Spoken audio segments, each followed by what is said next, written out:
இந்திய கம்யூனிஸ்ட் கட்சி மார்க்சிஸ்ட் 24வது அகில இந்திய மாநாட்டை ஒட்டி திருவள்ளுவர் மாவட்டத்திலே நடைபெறக்கூடிய ஜாதிய பாகுபாடு சமூக ஒடுக்குமுறைக்கு எதிரான இந்த சிறப்பு கருத்தரங்கத்தினுடைய தலைவர் உள்ளிட்ட அத்துணை பேருக்கும் என்னுடைய வணக்கத்தை உரிதாக்குகின்றேன்.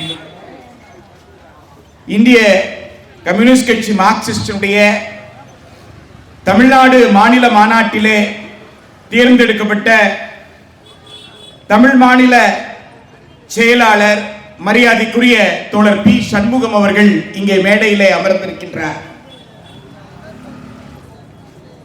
இந்திய கம்யூனிஸ்ட் கட்சி மாநாட்டினுடைய ஒரு பகுதியாக தமிழ்நாடு முழுக்க கருத்தரங்கங்கள் நடைபெற்றுக் கொண்டிருக்கிறது. இந்த கருத்தரங்கத்திற்கு திருவள்ளுவர் மாவட்டத்தினுடைய எல்லா பகுதிகளில் இருந்தும் இந்த மாவட்டத்தினுடைய எல்லையாக இருக்கக்கூடிய திருத்தணி உள்ளிட்ட பல்வேறு பகுதிகளில் இருந்து இந்த கருத்தரங்கத்திற்கு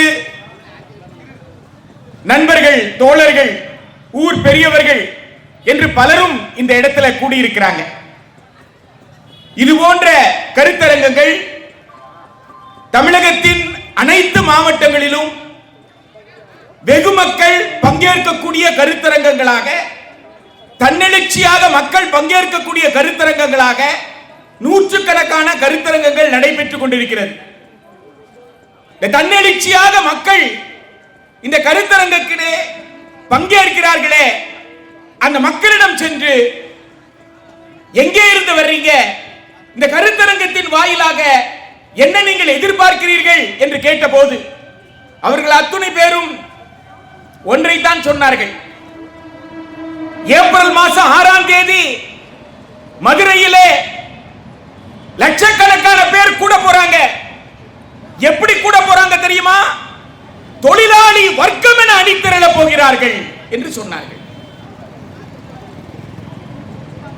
இந்திய சமூகத்திலே இருக்கிற ஜாதிய கட்டமைப்பை தகர்த்து இந்திய சமூகத்தில் இருக்கிற பொருளாதார ஏற்றத்தாழ்வுகளை தகர்த்து இந்த நாட்டிலே வாழக்கூடிய அத்துணை பேருக்கும் வாழ்வாதாரத்தை உறுதி செய்யக்கூடிய மாநாடு மதுரையிலே நடக்க போகிறது.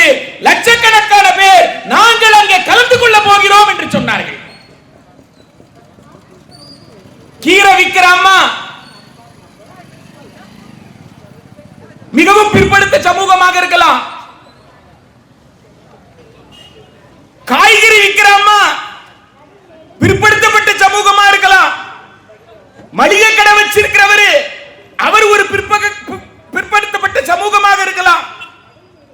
கோயிலுக்குள்ள போனீங்கன்னா அங்க ஒரு பூசாரி இருக்கலாம், அவர் ஒரு சமூகத்தை சார்ந்தவராக இருக்கலாம். ஓட்டல் நடத்துறவரே அவர் ஒரு சமூகத்தை சார்ந்தவராக இருக்கலாம். ஆனால் அத்துணை பேருமே உடல் உழைப்பை சார்ந்தவர். நீங்க மளிகை கடை நடத்துற அண்ணாச்சியை போய் கேட்டு பாருங்க, காலையில எத்தனை மணிக்கு எழுந்துக்கிறாரு. கடை திறக்கும் பொழுது எத்தனை மூட்டைகளை அவர் தனியாக சுமந்தார் என்று கேட்டு பாருங்க. கணக்குகளை முடிச்சிட்டு வீட்டுக்கு போய் படுக்கும் பொழுது அவரோட நேரம் என்னன்னு நினைச்சு பாருங்க. அவர் என்ன முதலாளியா? ஒரு உடல் உழைப்பை செலுத்தக்கூடிய ஒரு கண்ணியமிக்க வாழ்க்கையை, கண்ணியமிக்க வியாபாரத்தை நடத்தி கொண்டிருக்கிற ஒரு தொழிலாளி வர்க்கம் இல்லையா? பழம் விற்கிற அம்மாவா இருக்கலாம், பூ விற்கிற அம்மாவா இருக்கலாம், தெருப்பு இருக்கிற அம்மாவா இருக்கலாம், கழனியில வேலை செய்யக்கூடிய ஐயாவாக இருக்கலாம், அம்மாவாக இருக்கலாம், ஆடு மேய்க்கக்கூடியவர்களாக இருக்கலாம், கூடை பின்னக்கூடியவர்களாக இருக்கலாம். அத்துணை பேருக்கும் இருக்கிற ஒரே கனவு, என் பிள்ளைக்கு நல்ல படிப்பு கிடைக்குமா என்பதுதான். என் பிள்ளை படிச்சா நான் படுற வேதனையை படாம, நான் படுற கஷ்டத்தை படாம என் பிள்ளைக்கு நல்ல வேலை கிடைக்குமா, இந்த ஒரு கனவுதான். கடந்த 12 ஆண்டுகளாக டெல்லியிலே அமர்ந்து கொண்டு ஒன்றிய அரசு ஆட்சி செய்து கொண்டிருக்கிறது. திரு நரேந்திர மோடி அவர்கள் தலைமையில் கடந்த 12 ஆண்டுகளாக பிற்படுத்தப்பட்ட மக்கள் மிக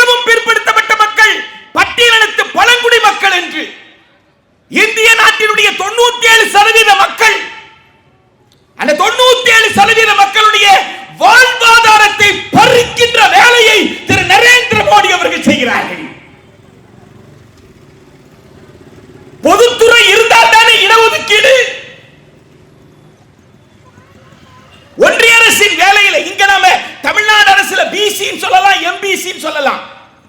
இந்த பிசி எம்பிசி எல்லாம் மத்திய அரசு வேலை என்று சொன்னால் ஓபிசி. ஓபிசி இடஒதுக்கீடு 27% அங்க இருக்குன்னு சொன்னா அந்த 27% ஓபிசி நம்ம ஊர்ல இருக்கிற நாடார், நம்ம ஊர்ல இருக்கிற வன்னியகுல சத்திரியர், நம்ம ஊர்ல இருக்கக்கூடிய கோனார், நம்ம ஊர்ல இருக்கிற நாயுடு, இவங்கெல்லாம் ரயில்வேல வேலை செய்யணும், விமானத்துறையில வேலை செய்யணும் அப்படின்னு சொன்னா அது பொதுத்துறையா இருந்தா தானே சாத்தியம், அரசு துறையா இருந்தா தானே சாத்தியம். அதானி இடஒதுக்கீடு கொடுத்துருவாரா? அதானி வன்னியருக்கு வேலை கொடுத்துருவாரா? யோசித்து பாருங்கள். ஒட்டுமொத்தமாக நாட்டை தனியார் கிட்ட கொடுக்கிறதுக்கு, அது விமானமாக இருக்கட்டும், அது தொடர்வண்டி நிலையம் ரயில்வேவா இருக்கட்டும், அது சாலை போடுவதாக இருக்கட்டும், அத்துணையுமே தனியார் கிட்ட கொடுத்ததுக்கு அப்புறம் எங்கே இருந்து என் பிள்ளைக்கு இடஒதுக்கீடு, எங்கே என் பிள்ளைக்கு வேலை, எங்கே என்னுடைய வாழ்வாதாரம்? அதுதானே இந்த மக்கள் கேட்கிற கேள்வி.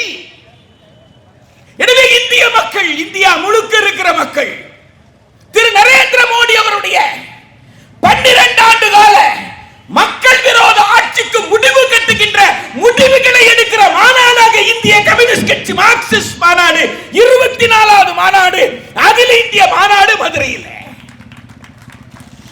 அதற்குத்தான் லட்சக்கணக்கான மக்கள் திரண்டு கொண்டிருக்கிறார். இந்த மாநாடு வழிகாட்ட போகிறது. இந்த மாநாடு போராட்டத்திற்கான அறைகூவல் விடுக்க போகிறது. இந்த மாநாடு ஜாதி கடந்து மக்களை தொழிலாளி வர்க்கமாக அணிதிரட்ட போகிறது. இந்த மாநாடு மதங்களை கடந்த மனிதநேயத்தை உயர்த்தி பிடிக்க போகிறது.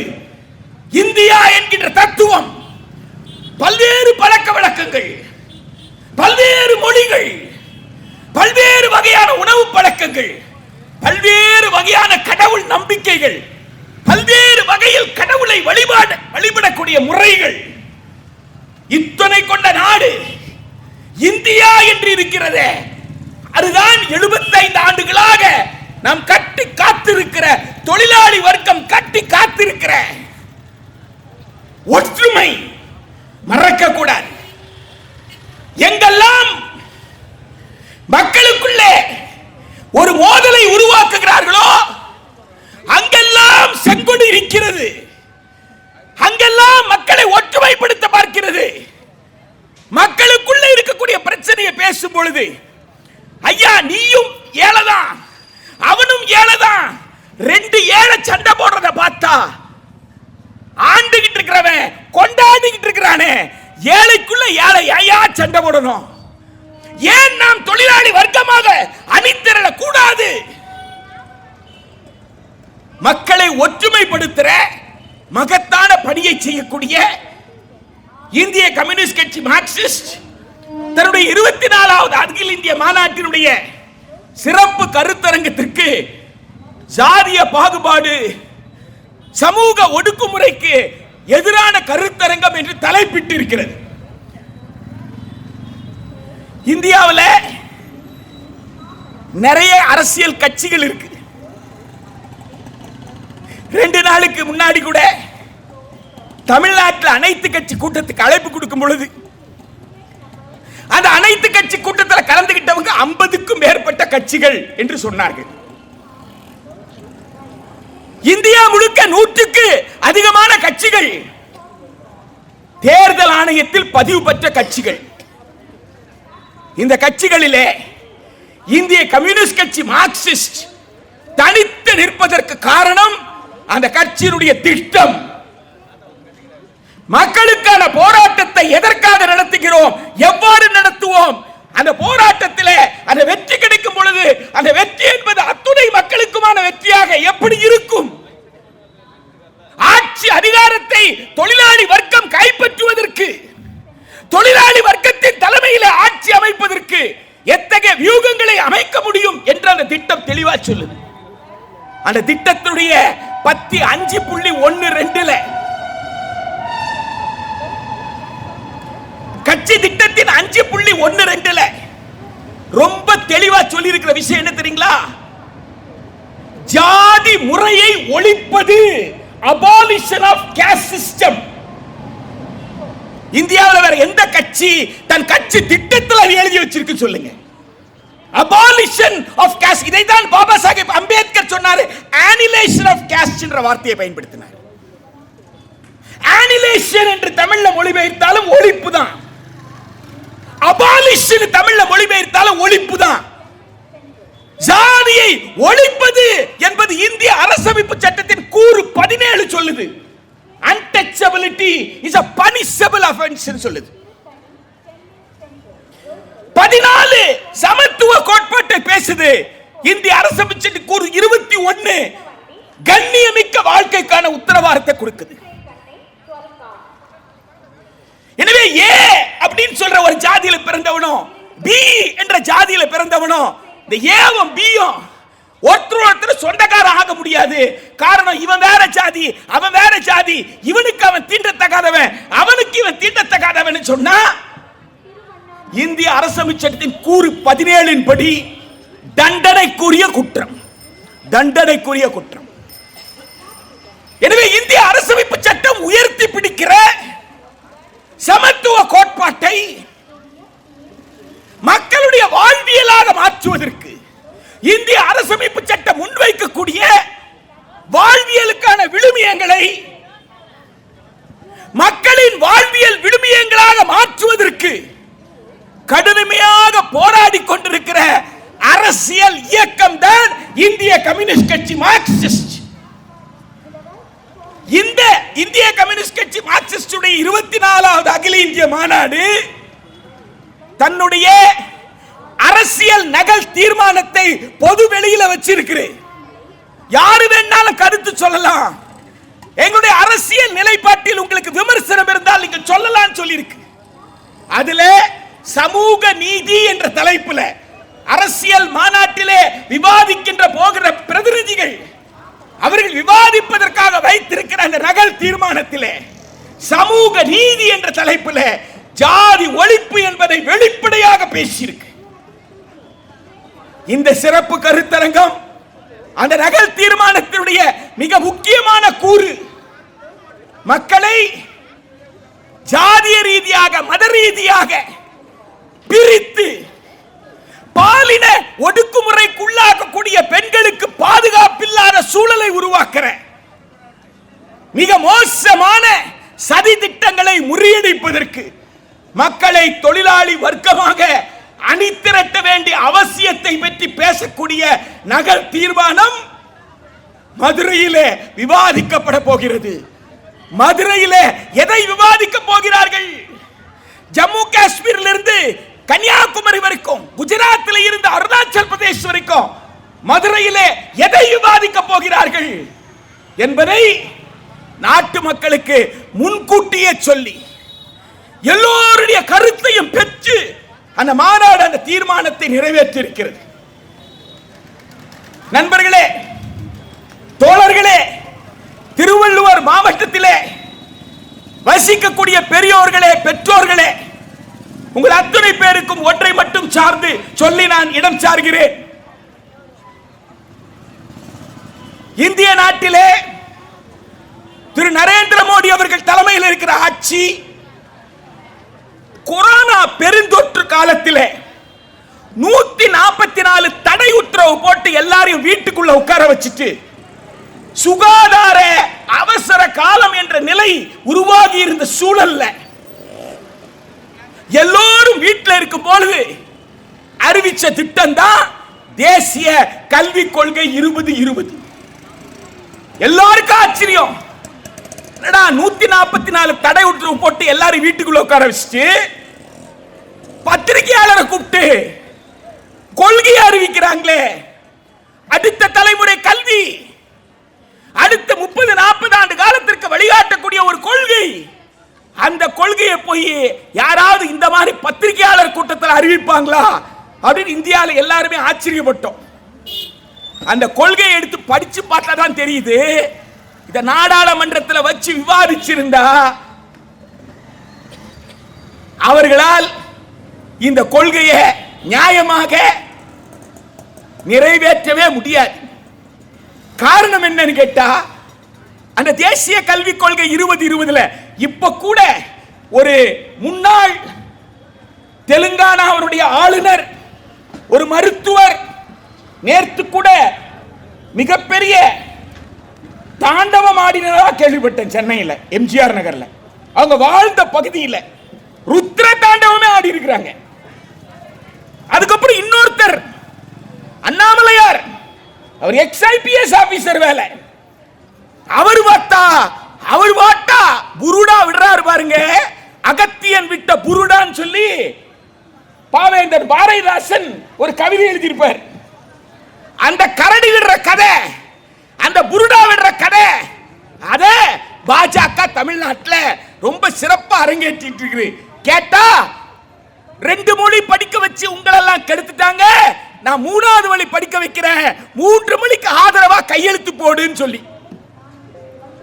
திரு அண்ணாமலை அவர்களே, மரியாதைக்குரிய மருத்துவர் தமிழிசை சவுந்தரராஜன் அவர்களே, திருவள்ளுவர் மாவட்டத்தில் வாழக்கூடிய உழைக்கின்ற மக்கள், உழைப்பை நம்பி தன் ரத்தத்தை வேர்வையாக்கி, வேர்வையை கரன்சியாக்கி, அந்த கரன்சியில பிள்ளைய படிக்க வச்சிட்டு இருக்கிற, தன் உழைப்பின் மூலமாக தன் குடும்பத்தை நடத்துற உண்மையான உழைப்பாளி மக்கள் கேட்கிறாங்க, ஐயா என் புள்ள ஒரு மொழியில படிச்சான், இன்னொரு மொழி தெரிஞ்சுக்கிட்டான், என் பிள்ளைக்கு 2 மொழி தெரியும். இப்ப பிரச்சனை என்னன்னா, திருவள்ளுவர்ல ஆர்ட்ஸ் காலேஜ் இருக்கு இல்லைங்க, இல்லையா? இருக்குல்ல, காணாம போகுது. நான் ஒன்னும் ஜோசியம் சொல்லல, திருவள்ளுவர்ல இல்ல. அதுதான் நான் பொன்னேரி திருவள்ளுவர் மாவட்டம் தானே, நான் கேட்கறது திருவள்ளுவர் மாவட்டம் தான், திருவள்ளுவர்ல கேட்கல. பொன்னேரி இருக்குல்ல, கவர்மெண்ட் ஆர்ட்ஸ் காலேஜ் காணாம போகுதுங்க, காணாம போகுது. நான் ஆருடம்லாம் சொல்லல. மத்திய பிரதேஷ் மாநிலத்தினுடைய முதலமைச்சராக இருந்தவர், காங்கிரஸ் கட்சியினுடைய தலைவராக இருந்தவர், நாடாளுமன்ற உறுப்பினராக இருக்கிறவர், இன்றைக்கு நாடாளுமன்ற கல்வி நிலைக்குழுக்கு தலைவராக இருக்கிற திரு திக்விஜய் சிங் சொல்றாரு,